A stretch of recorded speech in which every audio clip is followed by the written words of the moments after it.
Bonjour à toutes et à tous, j'espère que vous vous portez bien. J'enregistre ce nouveau podcast chez moi, quelque part dans les collines de Meudon. Un nouveau podcast où on va parler bien sûr comme de coutume littérature, mais aussi océanographie, mes amis. Oui, océanographie, puisque l'on va évoquer les requins. Alors pourquoi les requins ? Vous allez me dire... Eh bien parce que je viens de terminer il y a quelques jours un livre qui parle justement indirectement de requins. Ce livre il s'appelle « Et dormir dans l'oubli comme un requin dans l'onde ». C'est un roman que vous ne connaissez peut-être pas, mais dont le titre doit néanmoins vous être étrangement familier, pour une raison que je vais vous dévoiler plus tard. Il a été écrit par un auteur anglais qui était tout jeune à cette époque-là, Stephen Hall, et la lecture de ce bouquin a éveillé une espèce de fibre un peu nostalgique en moi. Ça m'a donné envie de revoir un vieux film que j'adorais quand j'étais gosse, bien évidemment Les Dents de la Mer.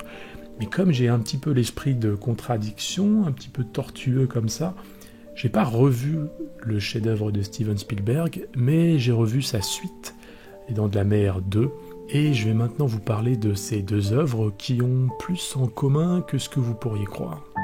Words, English words, are full of echoes, memories, associations. J'écrivais pour moi-même, c'est-à-dire pour le meilleur lecteur que je connaisse. Boutnik. Point important. Le nom, point important. Le livre papier, c'est une pierre tombale, Sylvie l'auteur.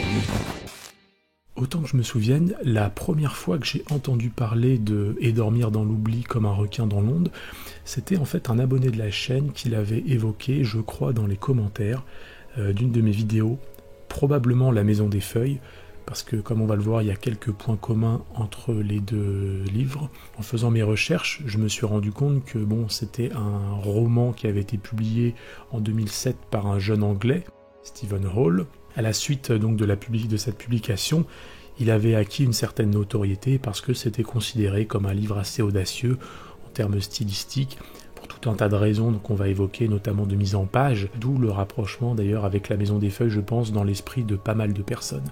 Mais donc ce livre qui s'appelle en anglais en version originale donc The Raw Shark Texts, a été traduit de manière, dans la grande tradition, j'ai envie de dire, de la traduction française, de manière totalement freestyle et un peu fantaisiste, et dormir dans l'oubli comme un requin dans l'onde, qui est en fait la citation pure et simple d'un vers piqué dans un poème de Baudelaire qui s'appelle Le Mort Joyeux. Donc je vais vous lire pour mémoire d'ailleurs la première strophe qui est un quatrain. Dans une terre grasse et pleine d'escargots, je veux creuser moi-même une fosse profonde, où je puisse à loisir étaler mes vieux os et dormir dans l'oubli, comme un requin dans l'onde.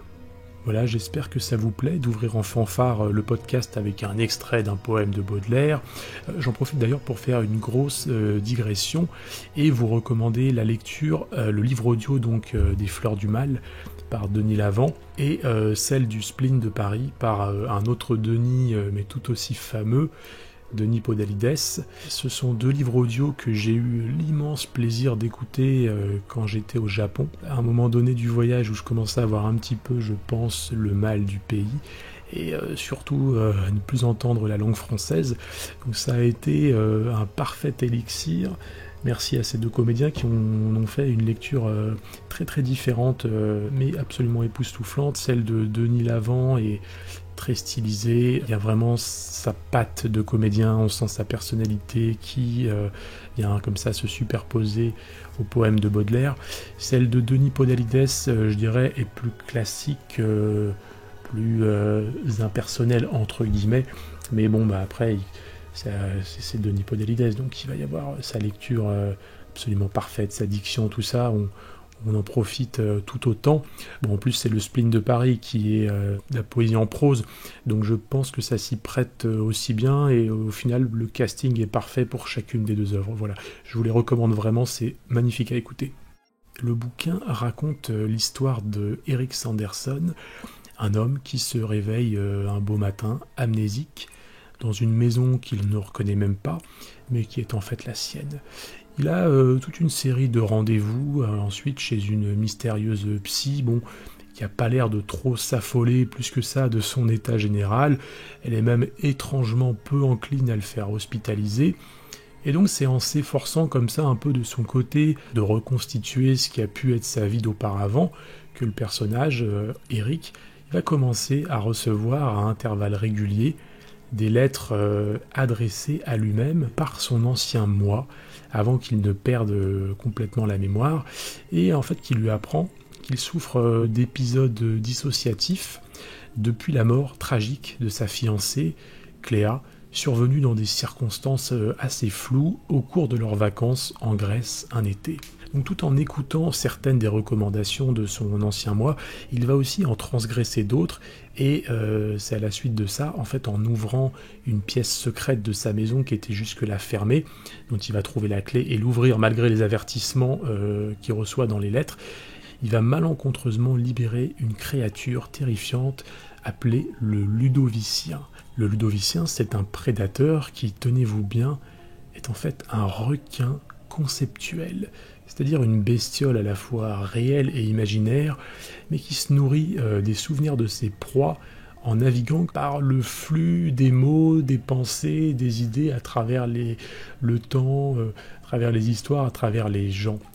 Et donc, vous êtes en train de le constater, j'imagine, c'est à ce moment-là que le livre, qui s'ouvrait comme une sorte de thriller assez classique, à la façon de, par exemple, Avant d'aller dormir, de S.G. Watson, c'est à ce moment-là que le livre va franchement basculer dans quelque chose d'autre, quelque chose de très surréaliste, de conceptuel, de poétique aussi parfois, ou en tout cas le laisser croire. Parce que donc le personnage principal, Eric Sanderson, craignant bien sûr que le Ludovicien ne revienne, par une série d'indices qui sont laissés par son ancien moi, il va découvrir d'abord l'existence d'un mystérieux professeur, un vieil universitaire qui apparemment connaîtrait un moyen de se débarrasser de la créature, avant qu'elle ait complètement englouti sa mémoire, parce que d'après les lettres de son ancien moi, il en serait à quelque chose comme la 11e itération, en quelque sorte, la 11e fois qu'il perdrait la mémoire. Il va se lancer sur les traces de ce mystérieux personnage, on va plonger dans un univers qui est assez abstrait, qui on va dire est un mélange, une sorte de remake un peu modernisé du mythe d'Orphée et d'Eurydice, mais le tout à la sauce Jorge Luis Borges. Il va en quelque sorte descendre aux enfers en se jetant un peu dans la gueule du Ludovicien.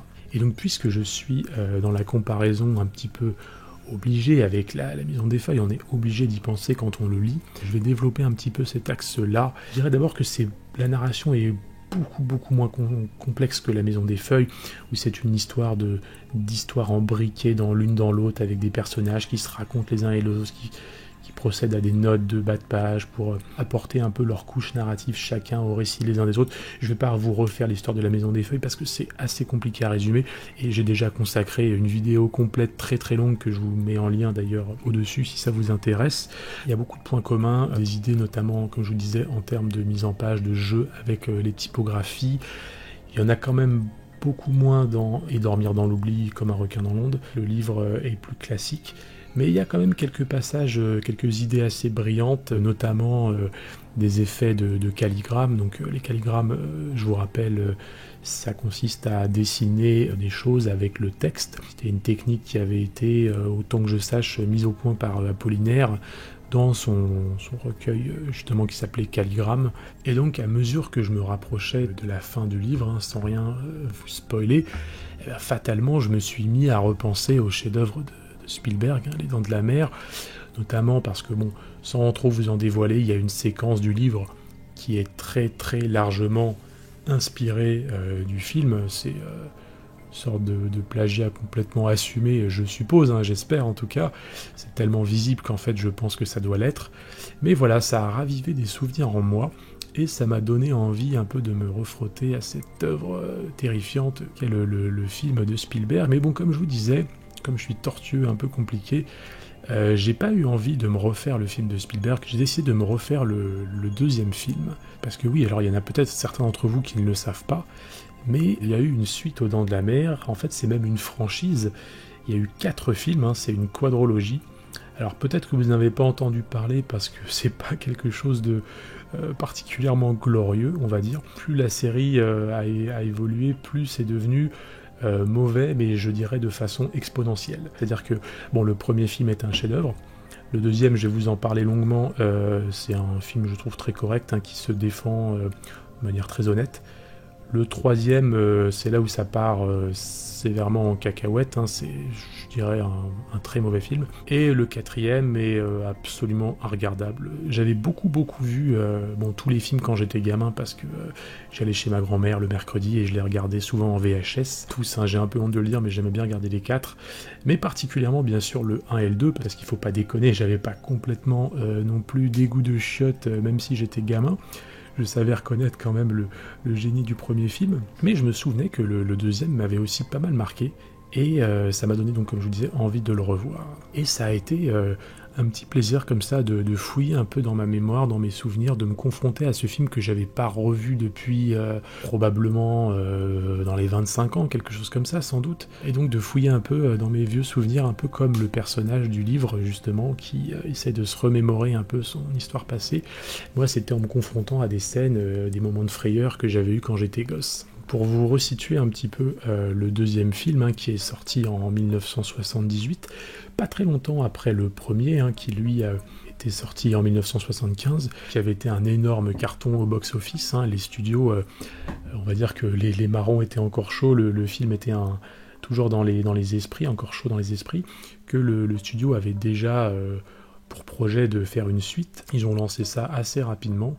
Et ça a été un film dont le tournage a été, et la pré-production ont été assez chaotiques, hein, d'ailleurs, notamment au niveau de son scénario. J'ai pas mal lu sur le sujet et c'est assez rigolo parce que donc il y a plusieurs scénaristes, hein, qui avaient travaillé sur le scénario du premier film, qui, je vous le rappelle, était d'ailleurs basé sur un livre qui avait été publié en 1974 par Peter Benchley, donc un an avant le film. Et donc quand le projet d'adaptation cinématographique a été mis en chantier, il y a plusieurs scénaristes qui ont été recrutés pour travailler dessus, dont Howard Sackler, hein, qui n'est pas celui qui a eu le rôle le plus important, mais à qui on doit néanmoins des éléments clés du scénario. Je pense par exemple au fameux monologue, si vous vous souvenez, dans la séquence finale du film, le monologue du pêcheur Quint, au sujet de l'USS Indianapolis. C'est lui qui a écrit ce monologue et qui est considéré comme une des scènes les plus marquantes du film d'ailleurs. Et donc ce type-là, après la sortie du premier film, il avait été inspiré par les histoires de science-fiction d'Arthur Clarke, et il avait pour idée de faire un scénario qui évoquerait un mystérieux objet découvert dans l'océan Indien, à la manière du monolithe en 2001 l'Odyssée de l'espace d'ailleurs, et qui laisserait entendre que le requin pourrait avoir une dimension comme ça un peu extraterrestre. Donc bon, autant vous dire que c'est une proposition qui n'a pas forcément fait fureur quand les producteurs l'ont entendu. Heureusement, hein, d'ailleurs, sans doute, eux, ce qu'ils avaient compris, et je pense à juste titre, c'est que le public voulait surtout revoir, hein, le chef Brody. Ce qui s'annonçait d'ailleurs pas simple, hein, puisque l'acteur, l'immense acteur qu'il incarne, Roy Schneider, lui était pas particulièrement chaud pour faire une suite. Ce qu'il faut savoir, c'est que à la même époque, il était question que Roy Schneider joue dans le film de Michael Cimino, Voyage au bout de l'enfer, mais apparemment pour des histoires de différends artistiques, ça s'est pas fait. Chose amusante d'ailleurs, il semblerait que ça se soit pas fait parce que Schneider trouvait tout simplement très peu vraisemblable l'idée scénaristique du film, qui est que, attention spoiler alerte, hein, si vous n'avez pas vu Voyage au bout de l'enfer, donc The Deer Hunter, il trouvait très peu vraisemblable l'idée que le soldat joué par Robert De Niro, donc Mike, retourne au Vietnam à la fin du film, retourne à Saigon sur les traces de son vieux pote Nick, qui est donc joué par Christopher Walken. Donc il a refusé le rôle, il était libre à ce moment-là, et il se trouvait qu'en plus il était sous contrat avec Universal, donc le studio qui produisait le film. Il leur devait encore un film, et probablement qu'il s'est dit que Les Dents de la Mer 2, ça serait l'occasion de liquider ses dettes envers le studio, de prendre ce dernier contrat et ensuite d'avoir sa liberté. Et donc quelque chose qui est assez rare pour être signalé dans cette suite, Les Dents de la Mer 2, c'est qu'il y a pratiquement l'intégralité du casting qui est de retour. Ils ont réussi à réunir tous les acteurs du film de départ. Le seul qui manque vraiment, c'est Richard Dreyfuss, qui jouait, si vous vous souvenez, le rôle de l'océanologue dans le premier film. Son absence, elle s'explique par plusieurs facteurs. Le plus important, c'est que, il était évidemment dans le casting du futur chef-d'œuvre de Steven Spielberg, qui est Rencontre du troisième type. Son absence est expliquée vraiment dans le film directement avec une espèce de parade scénaristique où à un moment donné, le chef Brody essaye de le contacter et il apprend qu'il est actuellement en mission, je sais plus où, en Antarctique, un truc comme ça. Donc je trouve ça assez rigolo d'ailleurs ce petit clin d'œil. Et donc auréolé par le succès du premier, le deuxième film se met gentiment comme ça en branle. Le premier réalisateur qui est engagé sur le projet, parce que je trouve qu'il y en a eu plusieurs, c'est John D. Hancock, qui était lui à la base parti sur une vision du scénario assez sombre. Il était aidé par sa femme dans l'écriture. Il voulait vraiment appuyer sur le traumatisme subi par Brody. Or, c'est un aspect psychologique qui plaisait pas trop aux producteurs, poussé comme ça à son paroxysme. Eux, ils voulaient quelque chose où il y avait plus d'action, et donc ils n'étaient pas très très contents de sa vision du film, et ils l'ont rapidement remercié. Et donc c'était un petit peu la panique. Il semblerait que pendant un moment, il ait même été question que Spielberg vienne sur le tournage pour terminer le film, alors qu'il venait à peine de terminer son autre projet qui était donc, comme je vous disais, Rencontre du troisième type. Et il s'est rapidement rendu compte que les délais allaient être absolument intenables vu la masse de travail qu'il avait sur la post-production, et qu'il n'allait pas être capable de gérer les deux fronts en même temps. Donc finalement, les producteurs, après s'être concertés avec une partie de l'équipe, leur choix s'est porté sur un réalisateur français qui s'appelle János Várk, qui avait fait beaucoup de séries et qui est un peu l'archétype du réalisateur comme ça, très besogneux, très sérieux et surtout prêt à jouer à la balle avec le studio. Et donc il l'a remplacé John D. Hancock au pied levé. Et d'après János Várk lui-même, d'après les plusieurs interviews que j'ai pu écouter, il semblerait que ce projet Les Dents de la Mer 2 ait été vraiment le plus intense de toute sa vie. Il a eu seulement une semaine pour se préparer et pour remplacer le réalisateur et reprendre un tournage qui avait déjà plus ou moins commencé. La première chose qu'il a faite, ça a été de retravailler le scénario parce qu'il trouvait qu'il y avait un certain nombre de faiblesses. Dès que János Várk est arrivé sur le tournage, une de ses premières réactions, semble-t-il, ça a été de faire comprendre à l'équipe qu'ils s'attaquaient à un film qui avait été tellement marquant qu'ils arriveraient de toute façon jamais à faire mieux. Il citait par exemple la fameuse punchline You're gonna need a bigger boat, traduite en français par vous allez avoir besoin d'un plus gros bateau, ou il va nous falloir un plus gros bateau plutôt. Et il disait voilà, comment est-ce que vous voulez surclasser ça, c'est impossible. Et donc il est parti sur une vision d'un film beaucoup plus orienté action que suspense et horreur, comme ça pouvait être le cas du premier. Ici, le requin dans le 2 se comporte beaucoup plus comme une sorte de serial killer, on va dire, qui poursuit un peu ses victimes. Le film a vraiment un côté, je trouve, beaucoup plus slasher. Ça se situe dans quelques années après la première attaque, toujours à Amityville. C'est une équipe de plongeurs qui disparaît comme ça mystérieusement en prenant des photos de l'épave justement du bateau qui était dans le premier film, l'Orca, qui avait coulé à la fin si vous vous rappelez. Mais leur appareil photo est retrouvé par la police et en l'examinant, le chef Brody va tomber sur un des clichés sur lequel il est persuadé de distinguer un requin. Alors bien sûr, lui, il est traumatisé par sa rencontre la première fois avec le premier requin, il est un peu obsédé par ça, et bien évidemment, lorsqu'il va en parler au maire, ça va être comme dans le premier film, toujours il va se heurter à son refus de fermer les plages par mesure de prévention, déjà parce que, comme toujours, il y a la saison estivale qui approche, beaucoup d'argent en jeu, et puis malheureusement, lorsque la réalité va enfin s'imposer à eux, lorsqu'ils vont retrouver une skieuse nautique dévorée par le squale, il va être trop tard pour changer d'avis, puisqu'entre-temps, il y a un groupe de jeunes, dont notamment les deux fils de Brody, qui ont décidé de prendre leur voilier pour aller faire une excursion en mer. Et à ce moment-là, le chef Brody n'a plus qu'à se lancer à leur poursuite en espérant les retrouver avant le requin. Voilà, je vous en dis pas plus, mais vous voyez, je vous entrevoyais déjà que le deuxième film est beaucoup plus modeste que le premier. Tout le long du film d'ailleurs, c'est quelque chose d'assez palpable, le respect du réalisateur pour le film original. Il ne cherche jamais à se hausser du col, à sortir comme ça de l'ombre du premier, et c'est peut-être justement ce qui le rend assez touchant, quoi. C'est un peu le film presque d'un fan. La mise en scène, elle est très très propre, très efficace, il y a même des moments où elle est excellente. Je pense par exemple à l'une des attaques du requin lorsqu'il s'en prend à une petite coquille de noix, une toute petite embarcation à l'intérieur de laquelle il y a un couple.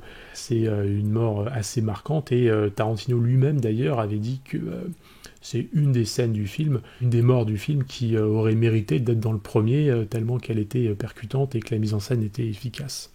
Et comme je vous disais, le film a un petit peu des aspects de slasher, un genre qui commençait à être à la mode à l'époque. Il y avait eu par exemple le Massacre à la tronçonneuse, parce que les producteurs étaient convaincus, tout comme le réalisateur, que de toute façon le choc de la découverte du requin, c'était quelque chose qui avait déjà été joué dans le premier film et qui ne pouvait pas le refaire. C'est-à-dire que les spectateurs ont déjà le requin en tête. Alors bien sûr, il y a une sorte de suspense avant son apparition, mais on le voit assez vite dans le film, et comme je vous disais, très rapidement, il se met comme ça, un peu à se transformer en tueur frénétique à la poursuite des jeunes. Il n'a pas du tout les proportions épiques que pouvait avoir le premier, notamment avec toute la fameuse séquence de fin, où ça joue comme ça sur le mythe de Moby Dick, avec ce petit bateau lancé à la chasse à la baleine, ou en l'occurrence au requin. Et cette anecdote absolument incroyable aussi sur l'USS Indianapolis racontée par le personnage de Quint. Je parle de slasher aussi parce que c'était un genre qui était populaire chez les jeunes à l'époque. Et justement, Les Dents de la Mer 2, c'était un film qui était plus conçu pour plaire aux jeunes américains. Quelque chose de tout bête, mais moi qui m'a frappé quand je l'ai revu, c'est une sorte d'analogie qu'il y a entre les voiliers sur lesquels naviguent les jeunes, et les automobiles, vous savez, les grosses Cadillac qui étaient très à la mode, avaient été mises à l'honneur déjà dans plein de films, mais notamment dans American Graffiti de George Lucas, qui était sorti quelques années auparavant. Ici, c'est la même chose, mais comme je vous disais, sur des voiliers avec des beaux Américains des années 70. Et c'est ce qui m'a donné envie de faire ce podcast d'ailleurs en revoyant le film, c'est qu'on sent que c'est un film des années 70.